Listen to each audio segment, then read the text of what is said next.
Matt Miguez has plenty on his mind, and he's ready to share it with the world.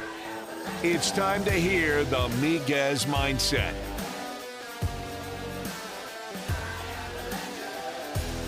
Welcome into another edition of the Miguez Mindset here on ESPN 103.7 Lafayette and 104.1 Lake Charles, brought to you each and every week by Marucci Hitter's House of Lafayette. Last week we spoke with Phil Steele about the LSU Tigers. This week we're going to flip the script and talk a little bit about the Louisiana Raging Cajuns. First I got his thoughts on the quarterback competition. Obviously you had Zeon Christ last year step in after Ben Wooldridge went down with a season-ending injury.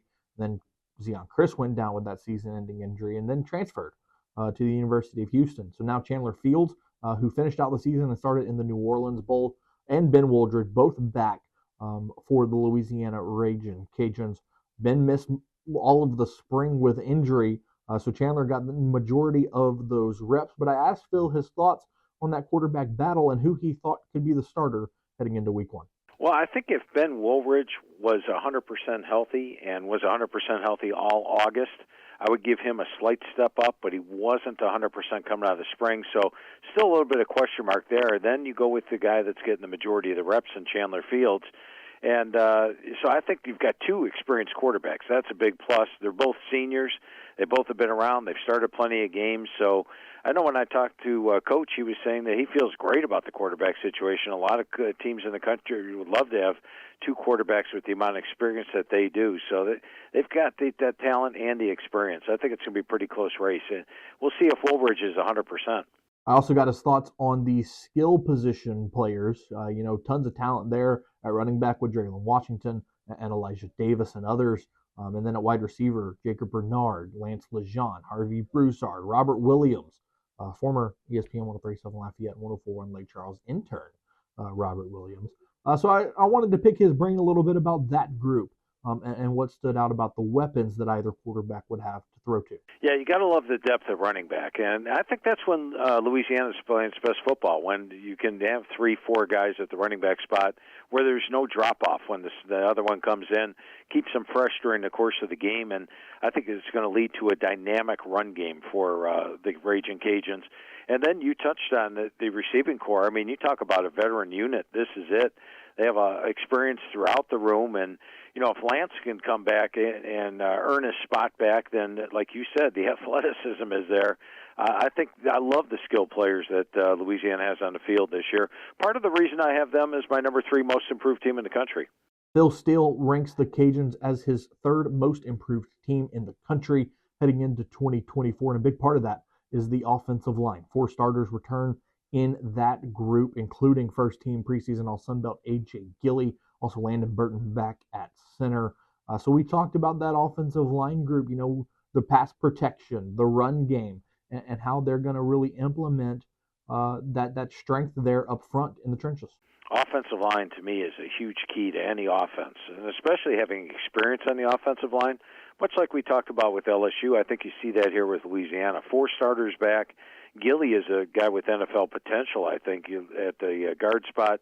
Only question is right tackle, but I think they'll be able to solve that. There's plenty enough guys competing for it. So I think it's going to be huge. The first 2 years, they didn't have that much experience on the offensive line. This is the best offensive line they've had recently. Flipping over to the defensive side here as we talk about the Louisiana Raging Cajuns. Experience coming back at every group. Linebackers look to be the group that the people are most excited about, I guess you could say. Terrence Williams making the move from running back to linebacker. KC Osai, the defensive leader, back in that linebacking core. So Phil and I talked about that front 7 for the Cajuns defense. I'll tell you one thing that stands out to me about the team overall, and it'll reflect on the defense because I'll say the same thing about both units, is in the first 2 years that Coach was here, they were inexperienced. Last year, example, number 108 on my experience chart. This year, they're all the way up to number 17. And I did a blog on philsteele.com which talks about how teams that make that kind of jump experience-wise have a large jump in the record and the overall season. They made a 91 spot jump in the experience chart, and that's what we see that in the defense. 3 starters back on the defensive line, most they've had recently. You talked about Osei and Williams at the linebacker spot, along with Flowers at the star position. I think they're really solid there. And then you go to the secondary, 3 starters back there. So this is a group that finally has experience after the first 2 years not having that type of experience. So I look for big-time improvement from the defense this year. The defensive secondary is another group with tons of experience returning, and it's a group that played pretty well last year. Keon Martin, Cortland Flowers, Tyree Skipper, Tyrone Lewis Jr.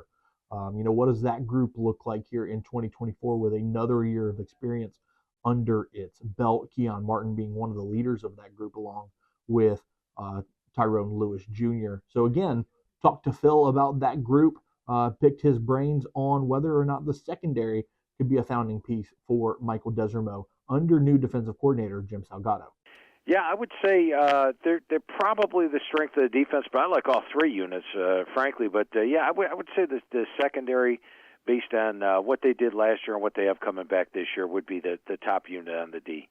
Special teams wise for Louisiana, always ranked highly by Phil Still.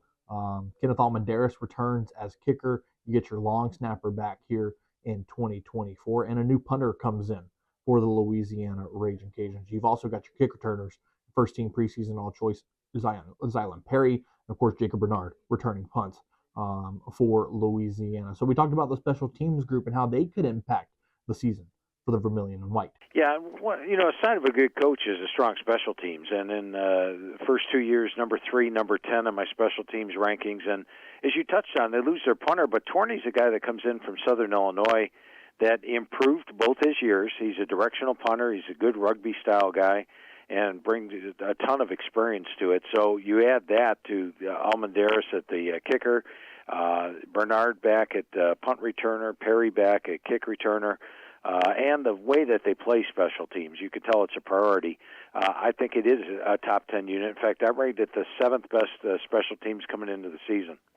Lastly, the schedule. It's a favorable one for Louisiana. 114 in schedule difficulty. You got home games with Grambling, Tulane, App State, and South Alabama and Troy.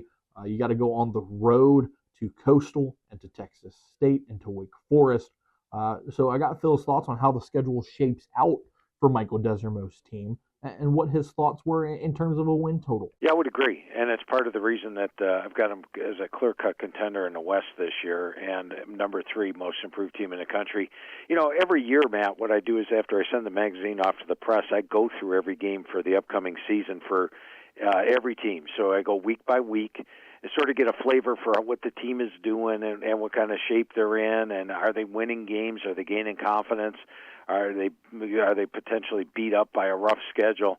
And when I went through Louisiana's schedule, I have an underdog this year in 2 games. I have a slight underdog at Texas State, which, by the way, is loaded and is the preseason favorite to win the Sun Belt West, and a slight underdog at Wake Forest as well. Wake comes into that one off a bye. Louisiana's coming off the big home game against Tulane, so it's a good situation for Wake to be in.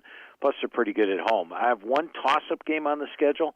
That's at Coastal Carolina, but Coastal did lose a bunch from last year, and I think that is a very winnable game for Louisiana. So I think when you look at the schedule, this is a team that I believe the West title will be decided in that game October 29th when they play Texas State on the road. And other than that, very few losses on the schedule. So could you see this Cajuns team winning 8, maybe 9 games? Yeah, like I said, I only have an underdog in 2 games and 1 game a toss-up. So I would put 9 as my number. What's the Vegas number on this one? I believe it's 6.5. I'm going over. I've got. If I was setting a number based on the lines that I had when I did the games after the preseason, I would have them at 9.5. So I would definitely go. I'm going to call for at least 9 wins this year.